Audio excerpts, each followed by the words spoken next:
All right, 3, 2, 1. What's up, everybody? I'm Mark Raymond Jr., joined by my lovely co-host Sarah Hart Ware for another episode of Able Today. Sarah, how are you? I'm well. How are you doing, Mark?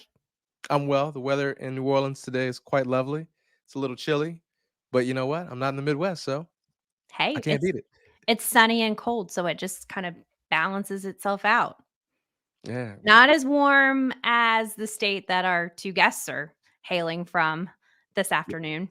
Well, we got to work on the temperature there and maybe go visit them soon. Definitely an Able Today road trip is in store. We need a Able Today RV. I don't know if that's going to be in the budget. We'll have to work on that. Wells We'll Fargo. try. Yeah. We could wrap it with Wells Fargo.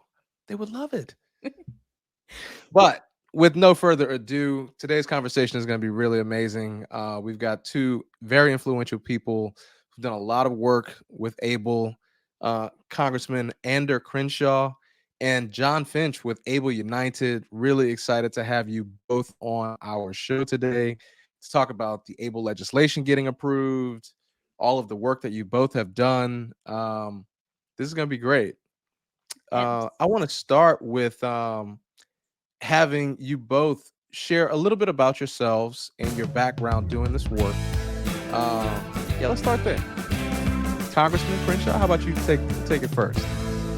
Well, I'm right here in Jacksonville, Florida, where I was born and raised, and it's not as sunny and warm as I wish it was. We had a little cold snap, so we're in the kind of the high 40s, low 50s, but the sun is shining as it always does in Florida.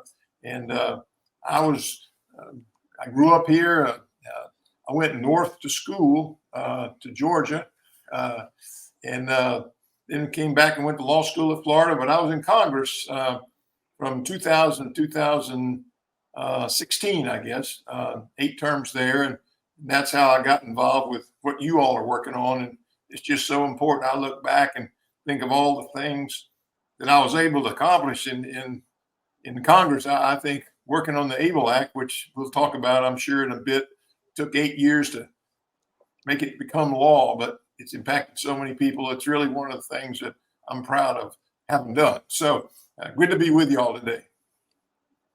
That's amazing. Thank you, Congressman, for sharing that. Jon, you do a lot of work in Florida with Able. You got to give us the tea.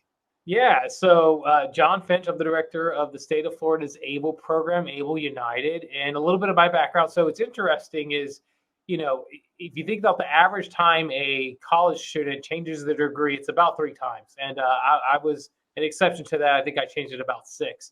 And so with that, I really didn't know what I was going to do in life. And so it's kind of interesting if I thought I was actually going to go off to seminary. And it wasn't until my Sunday school teacher reached out to me and said, "Hey, I have a job as an executive assistant at the Arc of Florida. Are you interested?" And at the time, I was actually bottling water about an hour and a half away from here, Tallahassee. And said, "Yes, I'm tired of making that drive, working 12 hours and then driving home." So, yeah, it kind of fell into my lap just working in this community for now, 17, 18 years now. And it goes by quickly.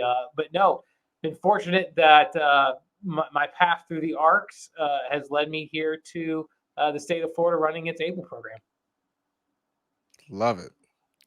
Love it. Mark, this for me, this comes full circle.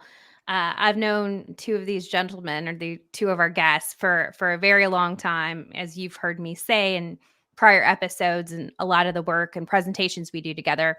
I've had the fortune of working on ABLE since probably Congressman, 2006, 2007, when we started working with you and your team.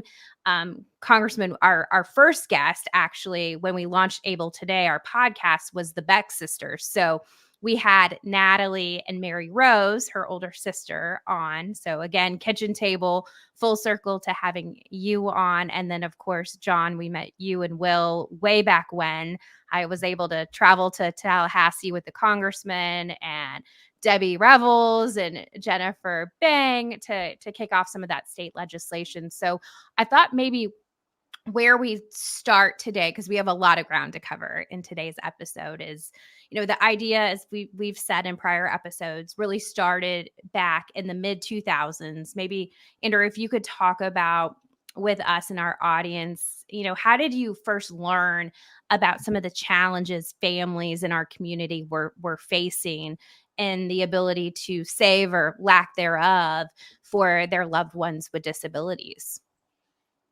Well, it's interesting because a lot of things kind of came together. As I said, I live here in Jacksonville, and we've got some good friends. And one couple have a son with Down syndrome, and I used to kind of hang out. I could yo-yo. I don't know if anybody still yo-yos, but this fella Gary, who was about 12 at the time, he really loved to see a yo-yo, and I would yo-yo, and we would talk, and he's just a wonderful young man. And I got to see firsthand, some of the difficulties that you have as a Down syndrome, and as a family. And so I got back to Washington. It was just very fortunate that I talked to my chief of staff at the time, a fellow named John Ariali, who I'm sure Sarah remembers. And I was telling him about Gary. I used to call him the Gare Bear. And I said, there ought to be something that we can help do, because that's why we're here, to help people. And he said, it's interesting because I've got some friends in my neighborhood, and they actually have been talking a little bit about how we might help people that either have disabilities or kind of special needs. And they've actually been talking around their kitchen table. And he said, I know them. I'm going to get involved with them. And so he kind of began to meet with them. And we kind of came up with this idea, said, we let people save money to go to college on a tax-free basis.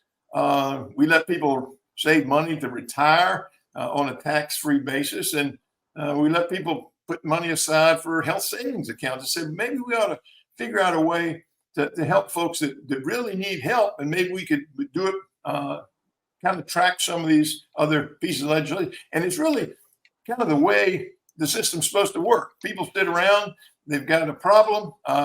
You come up with a solution. It's kind of a ground up type solution. And that's really how it got started. And then, we talk more about how interesting it was to spend those 8 years trying to bring that to reality in the law. But it really got started just the way it should. When people get together and say, hey, there's a problem, let's try to get together and figure out a way for the government to actually help people that really need help. Absolutely. Congressman, when we're given presentations and kind of talking about the history, I always reference you and your staff. You were our N of one. You were the first stop when we kind of took that kitchen table idea, and John started leading a lot of those conversations about how to truly form the policy. And then from there, you just helped recruit so many of your colleagues to the table. I mean, I still don't think there's ever been a legislative effort that had so much bipartisan support behind it. Well, you're right. I mean, you want to talk a little bit about the process of making law. Yeah. Maybe you all have talked about this, but it was really an 8-year process of filing the legislation. We came up with the idea, and John mentioned ARC. There's so many different groups that are interested in this kind of legislation. And so when you're just starting at the ground floor, you draft legislation, you put it out there, you invite people to come and meet and try to improve it. And after 8 years, we were getting pretty good at refiling the legislation every year. I think we changed the name. It ended up being the ABLE accounts, which stands for Achieving a Better Life Experience. And Sarah, I don't even remember. Do you remember one of the first acronyms we had early on? What do you remember? Because I can't. I do. I do remember. It was the FSAID bill. And it wasn't even, as we've talked about before, it wasn't even legislation that amended the tax code, Mark. It was just a standalone financial tool that if I remember this correctly, didn't even have a cap on it. It was just going to be a separate financial tool. And as you pointed out, a lot of those negotiations and conversations we were having, it was a Senate finance staffer, I believe, that Jon and your team and I met with, that suggested that we fold it into an existing program, and the 529 program, I think, was the suggested vehicle, and that's how we kind of made our way into. Well, what did FSAID stand for? I knew you were going to ask me. Financial. We always do. We come up, we'd sit around and say, well, what are we going to call it? And then ABLE just sounded so good, but I couldn't remember some of the other ones. They didn't really kind of sing like the ABLE did. It wasn't as sticky. No, anyway. We didn't really have a marketing plan. Financial savings account for individuals with disabilities. Yeah, I believe that's not nearly as catchy as ABLE, right? We got it right. But I'll tell you, then I got John Casey, the senator from Pennsylvania. He got involved, and so he started. But what was really interesting, Sarah, do you remember every year there'd be more and more people from the special needs community that would come to Washington, and we would meet. And I just loved so much meeting those folks from all different backgrounds all across the country. And I would say to them, you go talk to your member of Congress, or you go talk to your senator, and don't you ever underestimate the power that you have when you sit down and say, hey, I live in your district, I live in your state. Here's a problem that we have that you can help us solve if you'll sign onto this legislation. And I would see members on the floor that I hardly even knew, and they'd come up and say, hey, we just signed your bill. What can we do to help? And of course, at the end of the day, after 8 years, when we finally passed the bill, it was the largest bicameral, bipartisan piece of legislation I think that's been filed in a long, long time. Well over half the members of the House and well over half the members of the United Senate were actually co-sponsors of the legislation. And what's interesting, maybe we talk about this, but it's one thing to say, hey, we want to help people. But anytime you touch the tax code, well, there's a group called the Congressional Budget Office, and they're the ones that decide if you're going to give somebody an opportunity to save money, even though they put it aside and it doesn't get taxed. Well, that takes money away from the treasury. And so we're going to tell you how much that's actually going to cost.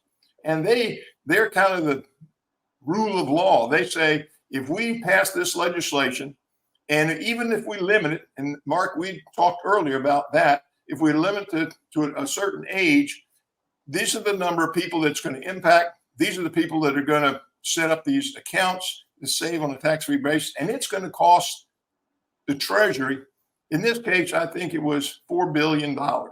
Well, people say, hey, I think you got a great idea because we ought to help people. We ought to give them a hand up, to really, they can save money and not have it impact their Medicaid. The friends can put money aside. The parents can do that. But golly, I don't know where we're going to find $4 billion to save it. And that's one of the highlights I'll never forget. I had a good friend. He was chairman of the Ways and Means Committee. And that's the committee that deals with the tax code. Yeah. And so this is the kind of legislation would have to go before his committee.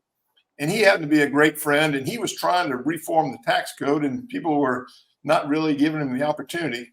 So he came to me one day and said, remember that ABLE Act that you're talking about? I'm just going to put it out, in my committee, and we're just going to pass it. And I said, well, that's just wonderful. So he's kind of one of the heroes that came along, and we came up with some ideas. He called in two of his staffers. He said, here, this is I call the brain, and this is I call the mouth. I got a smart guy and a communicator. He said, let me tell them to go to work.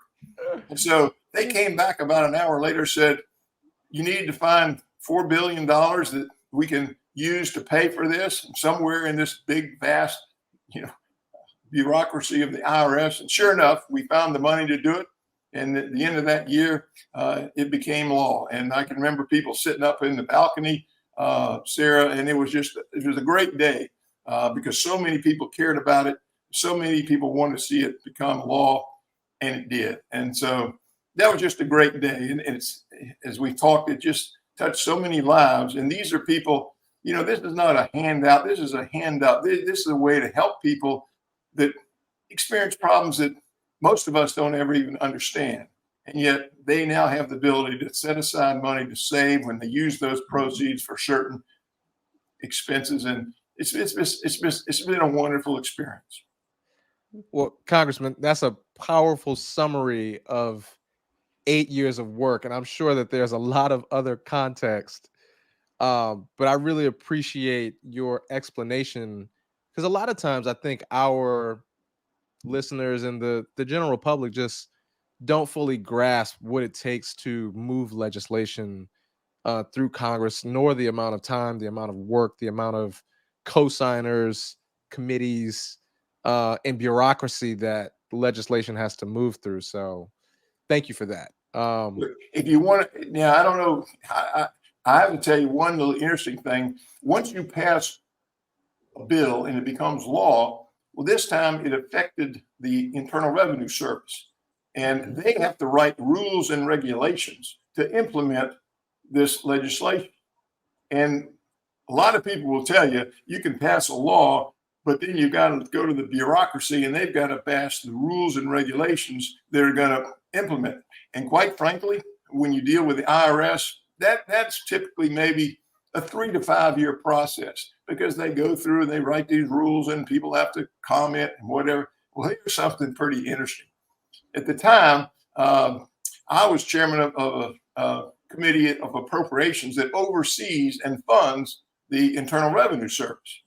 And the commissioner name was John Koskinen. And at the time, this is way back in the early 2000s, the IRS had some problems. They weren't really spending their money correctly. They were having conferences and things. I mean, there's a lot of criticism, and I was very critical of the IRS because of the way they were handling their money. But in the course of all that, I got to know the commissioner, and he was a nice fellow, but he was in charge of a lot of stuff that they needed to clean up. So we spent about a year, and I was pretty tough on him. He'd come before my committee, and I would say, hey, if you want to spend the money that we're giving you, you better spend it more wisely. You let it, people ought to answer the phone when they call the IRS and things like that. Well, what's interesting is that once we passed the law, he knew how much I cared about the ABLE Act. And literally within a year, ABLE was up and running. I mean, had to be a world record, because again, in spite of our differences about how the agency was running, he knew how important it was to me and how important it was really to our country. And now I think, 9 years later, there are over 160,000 ABLE accounts with over, I don't know how much dollars are in there, but to a certain extent, the commissioner at the time, he's retired now. In fact, some people wanted to impeach him. And I told him, don't worry, Commissioner, you're not going to be impeached. And he said, well, thank you very much. And he worked hard to kind of cut through all the bureaucracy and have those rules put into place. Very simple. Sarah mentioned it, to open up basically an ABLE account is a relatively simple process. And that's the thing that Jon Finch works on every day, is try to educate the people in Florida how they can go about setting up an account. And we're growing every year. I sit on his board, and it's wonderful to see how things are growing in Florida. But that was just a little sidelight to see how not only is it hard to pass a law, it's hard to get the rules and regulations adopted unless you have some personal relationships and people can work together. Well, and that's great context too, because we get questions all the time about the ABLE Age Adjustment Act and why it's taking so long. So to give that snippet to our listeners is really going to help them understand the January 2026 date that was set. But John, you've done work in the Florida disability community for many, many years. Tell me how you arrived, or how you learned about the ABLE Act. And I know it was well before ABLE United, right? Oh, yeah. So it's kind of interesting, as I mentioned. So my background in the disability field really started with the ARCs. And I know the ARCs are run a little bit differently depending on what state you're in. And so I was with the state of Florida's ARC. So we were the ARC of Florida. And we didn't provide direct services, but we had about 30 member chapters across the state that were actual direct service providers, running from residential to adult day training programs. Some are running daycares or had private schools. So it was a wide range of service providers. And I remember, one of the things we did at the state was legislation.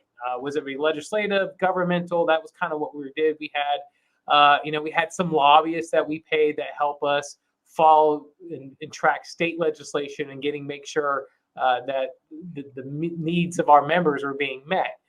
And I think it was probably about 2010, 2011 that we saw that this ABLE legislation, of course, it wasn't called ABLE at that time, but there was more movement towards a piece of legislation that was going to be brought about federally to kind of amend or create these tax advantage savings accounts specifically for the disability community. And so from the ARC side, we were like, okay, well, this is legislation we want to get behind. And so we actually introduced what is now called the Florida ABLE Act. But that legislation, I think we introduced the first year was in 2012. And, it made its rounds through committees. And I remember it got kicked back because it hadn't passed federally, right? So there wasn't a way for us to go around the IRS regulations and say, oh, Florida has this special tax advantage. And the IRS said, and that was the pushback we got. And so we had legislation going. And then I think it was pivotal in 2014, 2015 that we had Senate President Andy Gardner, who has a child with Down syndrome. Mm-hmm. And he was Senate President. And it was a key initiative to pass multiple pieces of legislation that dealt with the disability community. And one of those being ABLE. So it kind of was here in Florida, at least, it was kind of a perfect pot of all these different things going on, and then having a Senate president being able to personally be involved. And so that was the same year that legislation passed in 2015 here in Florida. He also passed, at the time it was called Gardner Scholarship, but it was one of the first states, I believe, to have a funding available for individuals with disabilities to help with schooling, whether that be private schools. And so that was a piece of legislation he passed. One of our other board members, former House Speaker Ray Rodriguez, who's on our board as well, passed it on the House side. And so I remember clearly in July of 2015, when we passed it here in the state of Florida, and sitting up in the audience and seeing all the hard work and the bipartisan support, where it was 100% in favor on both sides of the House and the Senate, and just seeing that this moment of look at things we're accomplishing. And so we were one of the first states to pass our state legislation. Unfortunately, Ohio was the first one to launch their state program. I don't know how that happened, but we're shortly behind them. We were third in the country to launch our Florida ABLE program. And so it was interesting as that from the ARC perspective, we're pushing it. And then all of a sudden I get a call probably in the spring of 2016 with the plan of launching ABLE for Florida in July of 2016. I was fortunate my board member or my executive director was on the board for ABLE and said, hey, I would hate to offer you this or tell you about this, but there is a position to run the Florida ABLE program. And I've been withholding your name because I knew you'd be a perfect fit for it. And so I said, well, thank you. And so she passed along my name. I interviewed, and lo and behold, started in May of 2016, launched the program. I helped launch the program July of 2016, and it has been an amazing roller coaster. And I think we're going to spend some time talking about just some of those huge success stories that you've heard and what this legislation has done and made available for people. So, but yeah, that's kind of my history roller coaster of how I got here, and now being able to see on a daily basis, working with families and individuals and organizations across the state of Florida, and just educating them about this amazing program and the benefits it has. Hey, John, that reminds me, I don't know if you remember, but when the legislation passed the Florida Senate, they invited me over. I had been president of the Florida Senate many years ago.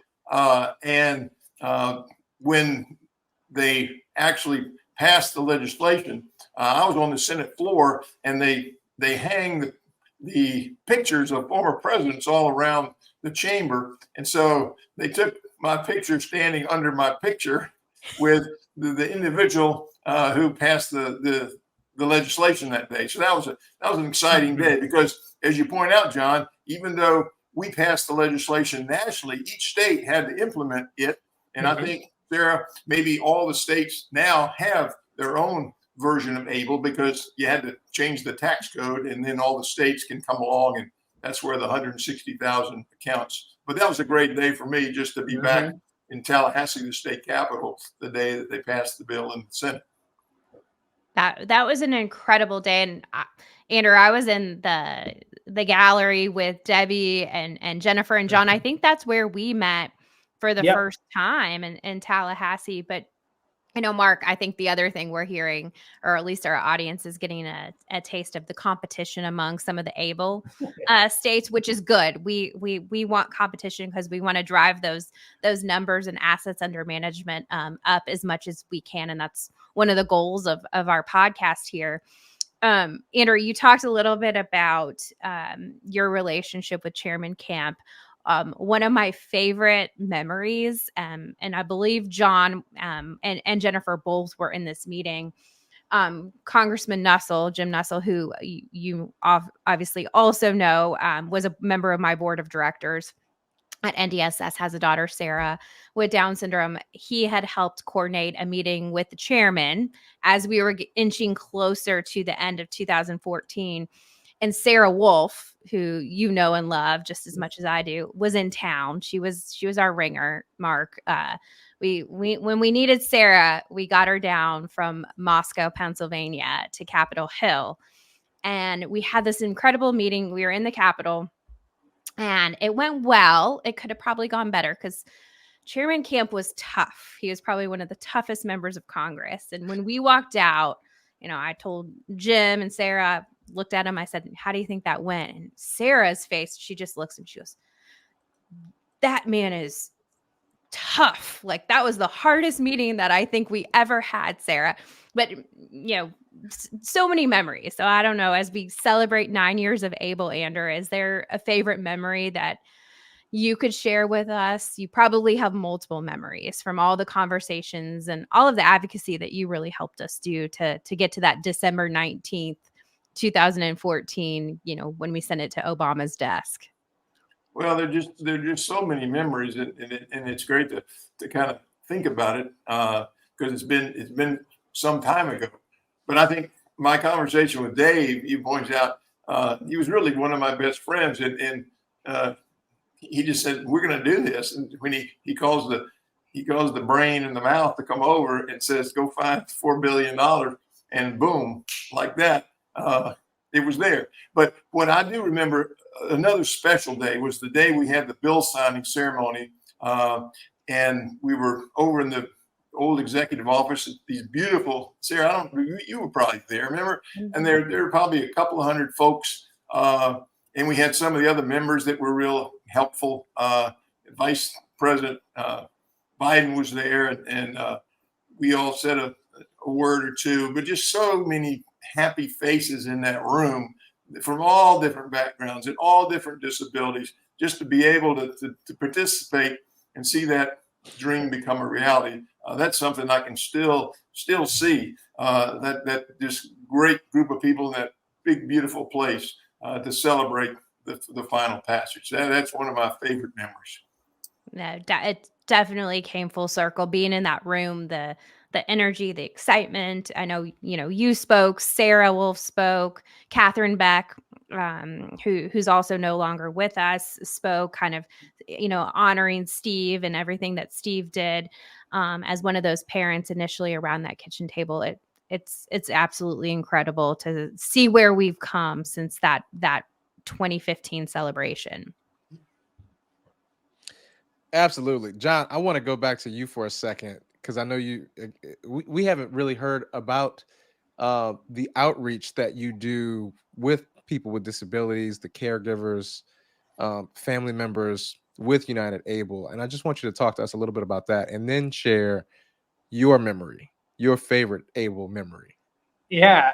So what's so great about able accounts and able United specifically, um, being that we're Florida only, the type and the vast, I think as Andrew mentioned, the multitude of individuals that could utilize the able account is pretty broad, right? So my background being in intellectual development disabilities really stretched me to start reaching out to some of these demographics that we previously haven't reached out for, whether that be mental health diagnoses, individuals who had a diagnosis just later in life, like yourself, and finding these pockets of individuals and just educating about them. And so one of the things that we uniquely do here in Florida is a lot of boots on the ground. And so one of the things I would love to mention is something I found that's been some other states have utilized this as well, is but really making what we call brand ambassadors. So speakers on behalf of the program of individuals who actually utilize their ABLE account, whether that be a parent, a family member, or an individual themselves, to say, hey, I have an ABLE account. What can I do to tell others? And so we've been very fortunate to where we have a little over 20 individuals across the state of Florida, because believe it or not, we're kind of big. I'm in Tallahassee, and if I wanted to drive to Miami to go to an event, it would take me 8 hours just to get there. And so, but we're very fortunate to where we have these 20 individuals across the state that represent us at various programs and resource fairs, or speaking engagements. And so it's just really awesome to see how the word's getting out there and really getting the boots on the ground, because we see in what's been most successful is word of mouth. I mean, this is it's a very unique program where, unless you know of somebody or have a family member, it may not be applicable. So if you look at just some of the kind of individuals we're reaching, where Florida, I believe our population is about 23 million. At the end of the day, we're trying to reach less than 1 million individuals with this program that are actually eligible. So it's just finding those individuals, and we found out the most effective being word of mouth.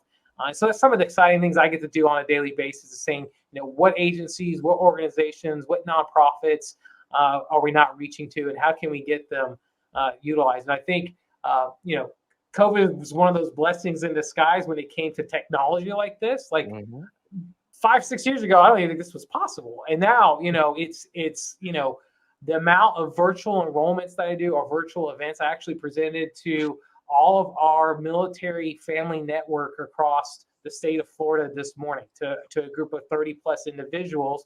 I'm talking to you guys from Louisiana, Kansas, and Jacksonville. Right. And then I think on Wednesday, I'm doing an enrollment event for a group down in Orlando virtually. And so just technology has come such a great way, and it's really helped us in reaching individuals where they're at. But my favorite memory, so when I was at the ARC, we had additional space in our office that we actually rented out to Special Olympics Florida.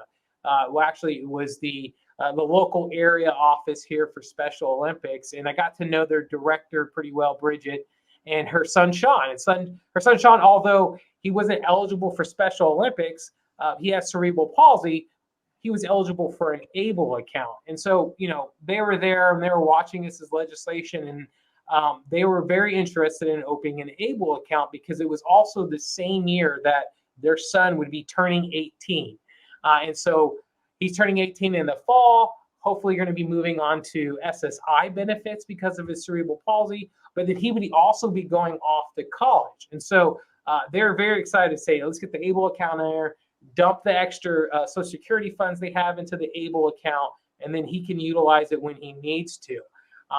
And so the question that mom always had was, well, what are we going to do with these funds, right? Because putting money inside an ABLE account so you can maintain your public benefits is great, but what is your end goal? Like, what do you want to do? And so mom didn't have a clue, but Sean, he had a clue. He knew exactly what he was going to do, and he was going to buy a vehicle. And so unbeknownst to mom and dad, who came and visited, he's like, hey, we got to go out to this place real quick.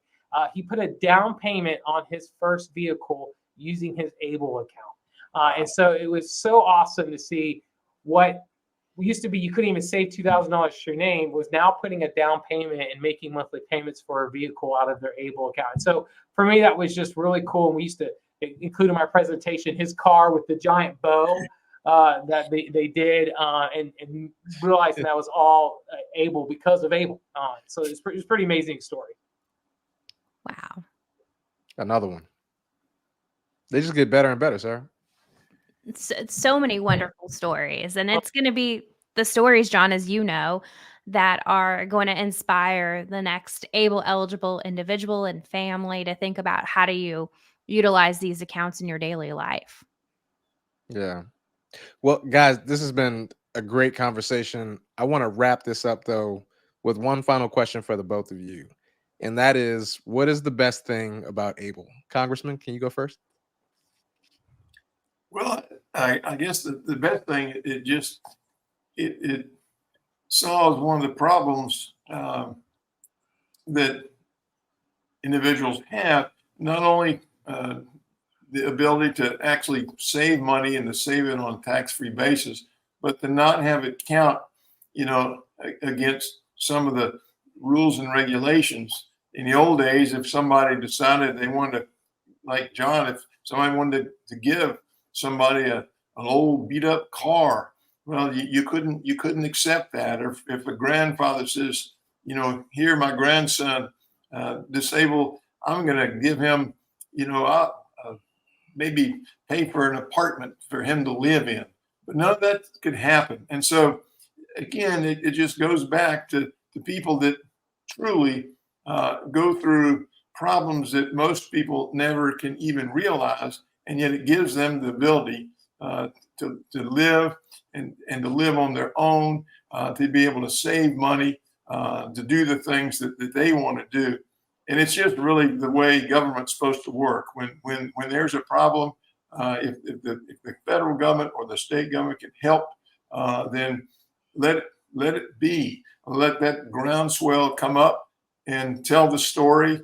And here's a solution to a very, very significant problem. So that's what it means to me. So many people are going to live a better life, a better quality of life, because of what we were able to do. And that's certainly something that's very special to me, because when you're in Congress, you do a lot of things. I live in a district, we have battleships and airplanes, and they come here and they go. But when it gets down to the individual basis, to watch people's lives be changed by something that government can help do, that's really what it's all about. Yeah, I mean, Andrew, you said it earlier. We're just shy of 160,000 able accounts. But in those able accounts, we have $1.55 billion in assets under management as we sit here today and have this conversation. That money, as I say often, that money was already there. It was under the mattress. It was in a sibling's bank account. It was in a parent's name. And now, because of Able and the reality and the goal of the overall program, it's in the person with a disability's name. And to John's fantastic example about the vehicle purchase, people have their own dignity in terms of how they spend their own money. I mean, when we started working on this way back when, I don't think we would have ever imagined $1.55 billion, but we have 8 million people eligible. And as Mark said, with Able Age, that'll go to 14 million in 2026. So we have a lot of work to do, but I think it's absolutely incredible to have you, here giving some of the history and the context. We needed it. John, you want to tell us your best thing about Able? So I don't know if I could top Sarah or Andrew here. I mean, that's kind of hard, but for me, it really is. I think it's empowerment. To Sarah's point on, to think about $1.5 billion in that buying power and what it can do, and in seeing that families are now not afraid to start putting money in their child's name, worried about negatively impacting their future, or for individuals to say, hey, this is a great way to put my emergency funds in, and it actually grow tax-free. And it really does, I think, not only provides that empowerment, it really equals the playing field for a lot of individuals who, if they were on public benefits, you couldn't have more than $2,000, which in today's time you can't pay for something that breaks in your house for that amount. And so Right. I think it really does empower individuals to start putting money aside and utilizing it and having that knowledge that they could save and not worry about impacting their benefits. So that's the final words I would say, is just, it's really, it does equal that playing field. and most significant piece of legislation for the disability community since the ADA. And so just really, it's awesome to see, and I'm excited what the future has, knowing that in a couple years we're almost doubling the amount of eligible individuals, and can see that billions become not just one but multiple billions in the future. Well said, both of you. And thank you so much for your time today. Sarah, as always, thank you for facilitating. This was a great conversation. And Congressman, that context is going to go a long way, I think. So I really appreciate your time. To our listeners, thank you for spending another episode with us. And we look forward to seeing you again next time. Cheers. Thank Thank you. you all. Thank you all.